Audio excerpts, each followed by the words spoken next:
Hi అండి. నమస్తే. Welcome to అమ్మాయి లోకం. అందరూ ఎలా ఉన్నారు? నేనైతే చాలా బాగున్నాను. మీరందరూ కూడా బాగుండాలని మనస్ఫూర్తిగా కోరుకుంటున్నాను. ఇవాళ మన రెసిపీ వచ్చేసి సగ్గుబియ్యం చల్ల పునుగులు ఎలా చేయాలో చూద్దాం. స్కిప్ చేయకుండా చూడండి.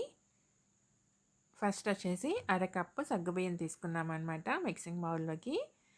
ఇవి లావుగా ఉండి సగ్గుబియ్యం తీసుకోండి. సన్నగా ఉండి అసలు తీసుకోవద్దు. ఎందుకంటే ఊరికనే మెత్తబడిపోతాయి. వాటిని చక్కగా వాష్ చేసేసుకుందాము ఫస్ట్. దుమ్ము అది ఏమన్నా ఉంటే పోతుంది.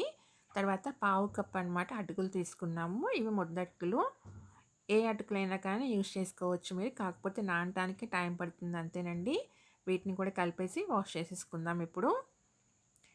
నీరంతా వంపేసుకున్న తర్వాత దీంట్లో అరకప్ వచ్చేసి మజ్జిగ వేసుకుందామండి.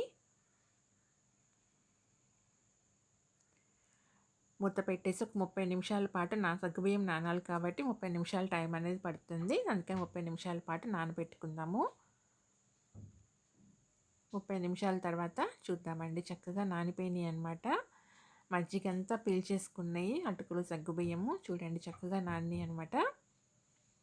ఇప్పుడు ఒకసారి చేత్తో మంచిగా నొక్కి మనం కలుపుకుందాము. అటుకులు అవన్నీ కొంచెం మనకి మెత్తపడేటట్టుగా.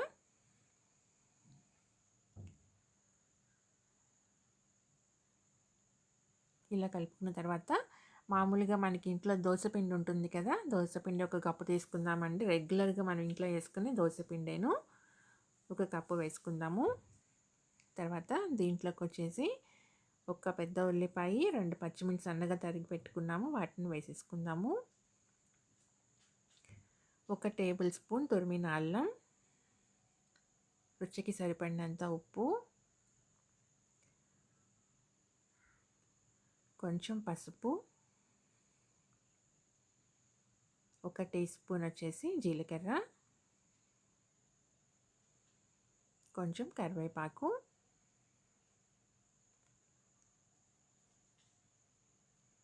ఇప్పుడు ఇవన్నీ మంచిగా కలిపేసుకుందామండి. చేసుకోవటం అయితే చాలా ఈజీ అనమాట. కాకపోతే సగ్గుబియ్యం నానడానికి మాత్రమే టైం అంతేను. నూనె వేడెక్కిన తర్వాత లో టు మీడియం ఫ్లేమ్లో పెట్టుకొని చిన్న చిన్న బోండాల్లాగా వేసేసుకోవటం అంతేనండి.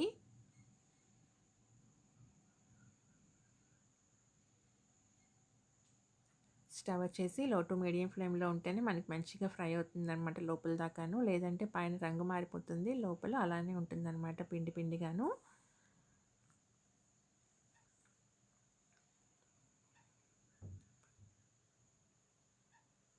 ఒకవైపు కాలిన తర్వాత రెండో వైపుకి టర్న్ చేసుకుని రెండు పక్కల మంచిగా బ్రౌన్ కలర్ వచ్చిందాక ఫ్రై చేసుకుందాము. దీనిలోకి కొబ్బరి చట్నీ కానీ, టొమాటో చట్నీ కానీ, పల్లీ చట్నీ ఏదైనా బాగుంటుందండి. తప్పకుండా మీరు కూడా ట్రై చేసి చూడండి. మీకు ఎలా వచ్చిందో కూడా నాకు తప్పనిసరిగా కామెంట్ చేయండి.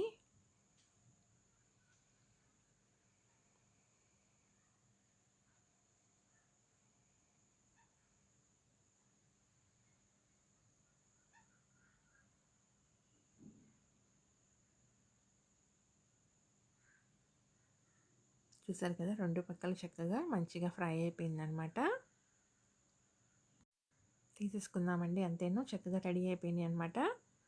ఈవినింగ్ టైంలో కానీ, మార్నింగ్ బ్రేక్ఫాస్ట్లో కానీ చాలా ఈజీగా క్విక్గా చేసుకుని ఒక రెసిపీ అనమాట.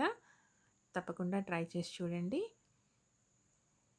అలానే వీడియో నచ్చినట్లయితే తప్పకుండా సబ్స్క్రైబ్ చేసుకోండి, ఒక లైక్ ఇచ్చేయండి, మీ ఫ్రెండ్స్కి, ఫ్యామిలీ మెంబర్స్కి షేర్ చేయండి.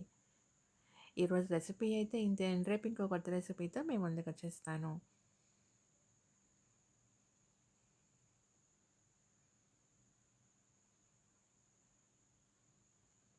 ఒకటి ఓపెన్ చేసి చూద్దామండి. చూడండి ఎంత చక్కగా ఉడికినాయి అనమాట. లోపల ఎక్కడ పిండి కానీ ఏమీ లేకుండా. తప్పకుండా ట్రై చేసి చూడండి. Thank you for watching.